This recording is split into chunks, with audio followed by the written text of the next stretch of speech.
네, 안녕하세요.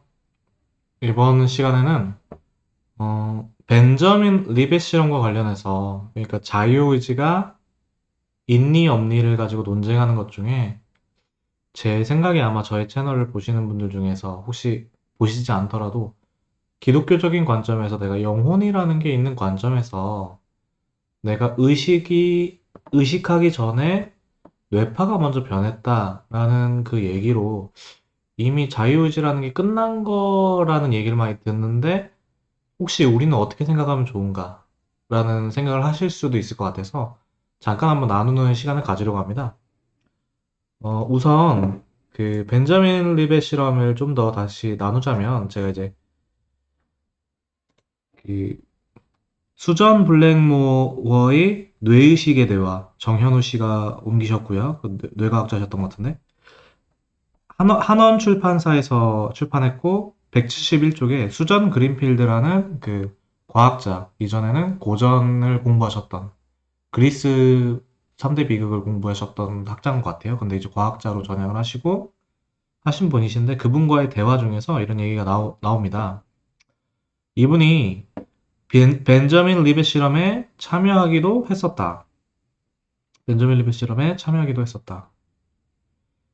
어, 의식이 행동을 결정하기 전에 뇌파가 먼저 변화했다는 것이 그 실험의 요지이다. 이걸 가지고 이제 이런 얘기를 하는 거죠. 야, 자유의지 없는 거 아니냐. 의식이 행동을 결정하기 전에 뇌파가 먼저 변했다고 하는데 뇌가 의식을 통제하고 있는 거 아니냐? 우리는 자유의지는 환상이다. 이거 가지고 얘기하는 게 뭐냐? 자유는 환상이다. 라는 표현을 많이 제 생각에는 접하셨을 것 같아요.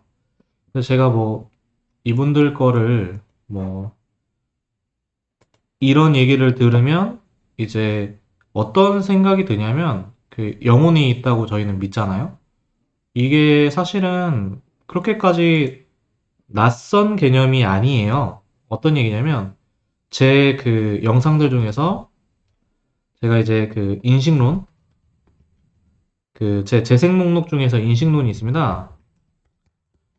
그거를 인식론에서 그 이제 계속 발전 중이에요. 인식론이라는 게 완전하게 제게 정립이 된 게 아니고 제가 이제 발전해 가고 있기 때문에 어, 영상들마다 오류가 있을 수도 있는데 그런 것들을 나름대로는 이제 공부해 가면서 좀 약간 발전적으로 개혁적으로 좀 하는 것들을 영상을 저장을 하고 있는데 그래서 혹시라도 그걸 참고하실 분들은 이전에 제가 틀린 오류 수정 전이라는 말이 있다고 해서 그걸 그냥 건너뛰시고 다음 걸 보시면 좀 이해가 어려울 수도 있습니다.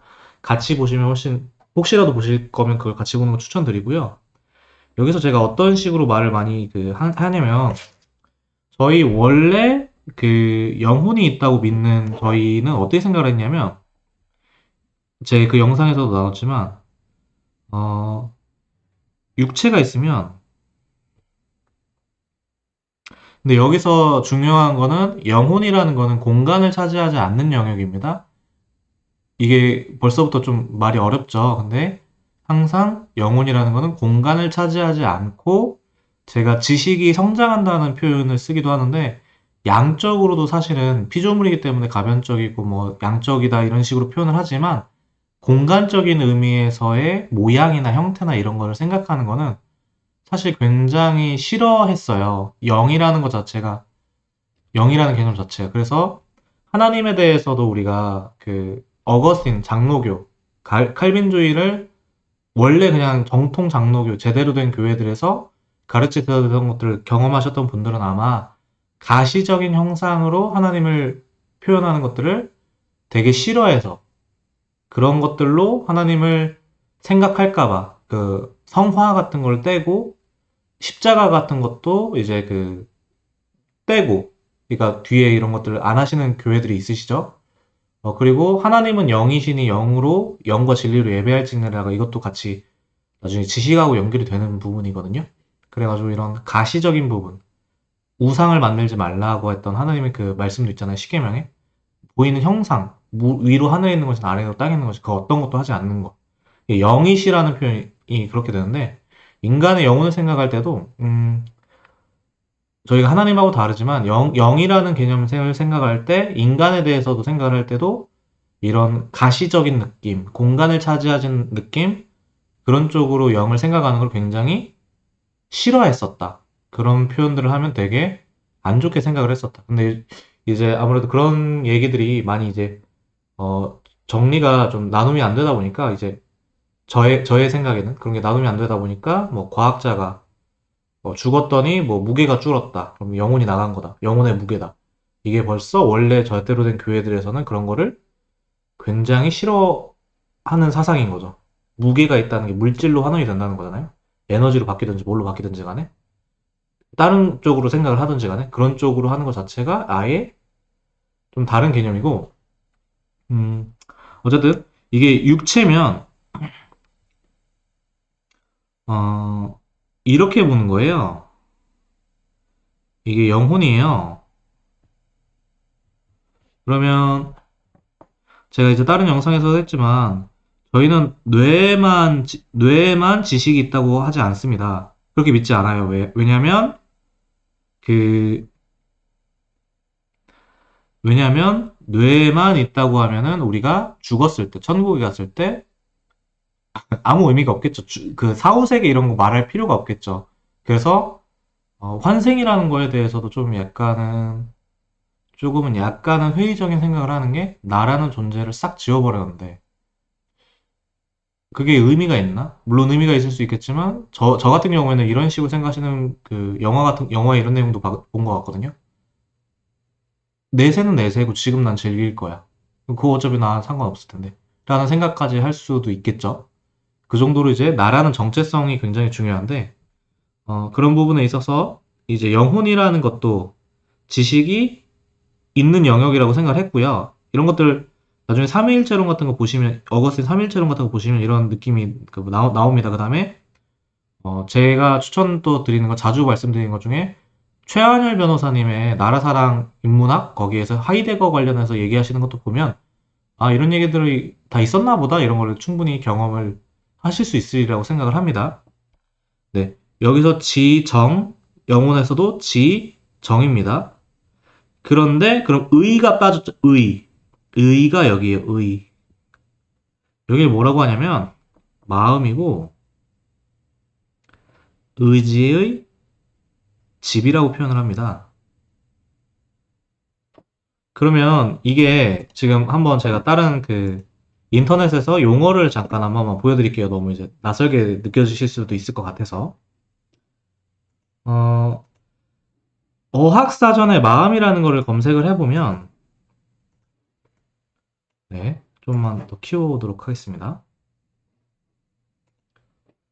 세 번째,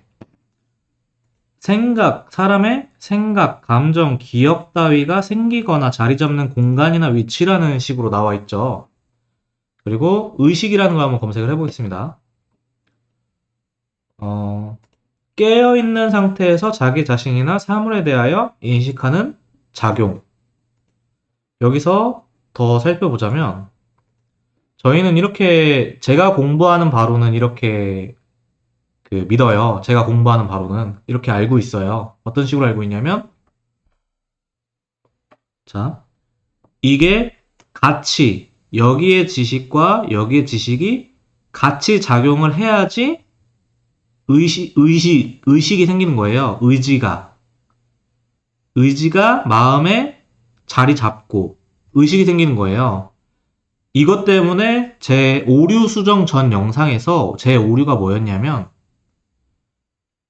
영혼의 지식이 생기지 않았는데 의식하고 있는 식으로 제가 말을 한 부분이 있어요. 이게 오류였던 거예요. 그러니까 여기에도 영혼이 있다. 영혼이 죄송합니다. 영혼이 있다가 아니라 여기에 이미 지식 이런 걸 본유관념 원래 있다를 이걸 본유관념이라고 하는 거예요. 데카르트가 말하고 플라톤이 말했던 개념 그리고 현재 많은 사람들이 생각하는 개념이 이 개념인데 원래 있기 때문에 육체에 있는 것과 영혼에 있는 것이 같이 이렇게 만나면 의식이 바로 생긴다가 본유관념이고 이게 아니고 여기에 있는 것이 지식이 영혼 안에 있는 게 아니라 조명되어져서 조명되어져서 하나님께서 성령께서 조명되어져서 우리가 하나님의 형상을 잃어버린 후에는 지식을 갖고 있는 다른 사람들과의 관계 가운데서 관념을 얻었을 때 생기면 이제 그때 의식이 생겨서 보이는 거예요.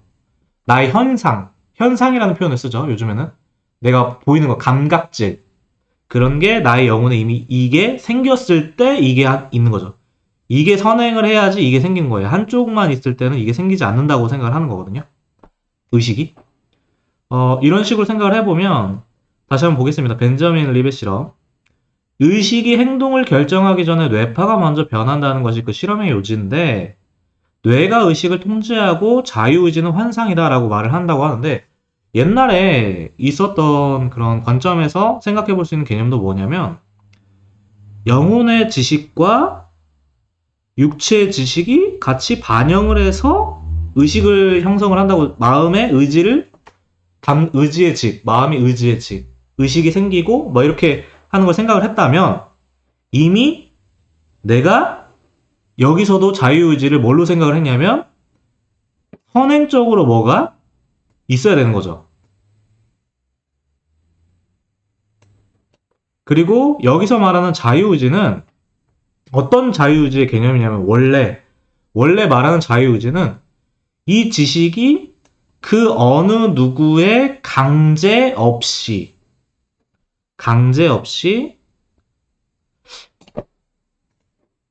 이 영상이 잘 보이는지 한번 확인해 보겠습니다.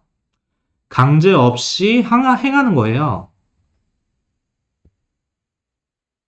이게 자유의지의 그 개념 중에 하나입니다. 그러니까 제가 다른 자유의지 영상에서도 올렸었는데 어떤 강제나 강압 없이 자유롭게 본인의 성향에 따라서 선택을 하는 거. 그래서 그런 성향에 따라서 선택을 하는 인간을 보았더니 도덕적인 개념에서는 뭐 선과 악이라는 게 있다고 보지만 신학적으로 봤을 때 저희 전적 타락을 믿는 곳에서 봤을 때는 의지가 완전히 전적으로 타락했다.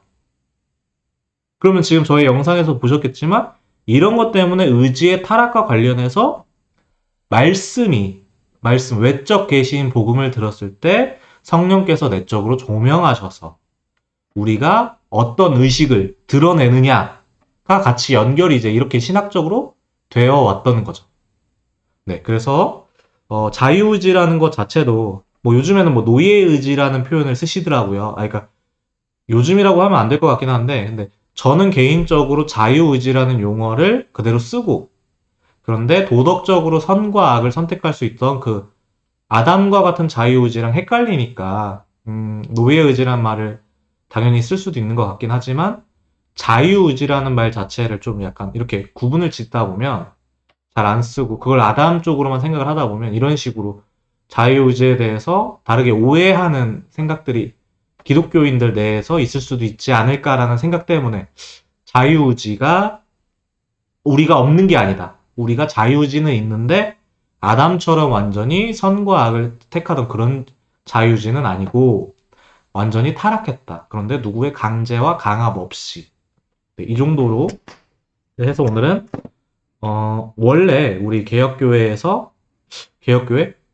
예, 근데 많은 개혁교회들에서 이 부분을 잘 안 다루실 것 같기 때문에 낯설 것 같아요. 그래서 제가 추천하기는 아까 말씀드렸던 것처럼 어거스틴의 삼위일체론을 이런 관점으로 한번 봐보시고 그 다음에 최하늘 변호사님의 하이데거 관련된 부분도 한번 이렇게 보시기를 한번 추천드려봅니다. 네, 정말 이거는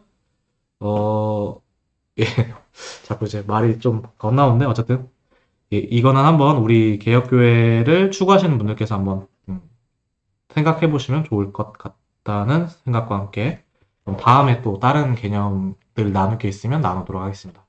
네, 매번 부족하지만 그래도 감사합니다. 다음에 뵙겠습니다. 감사합니다.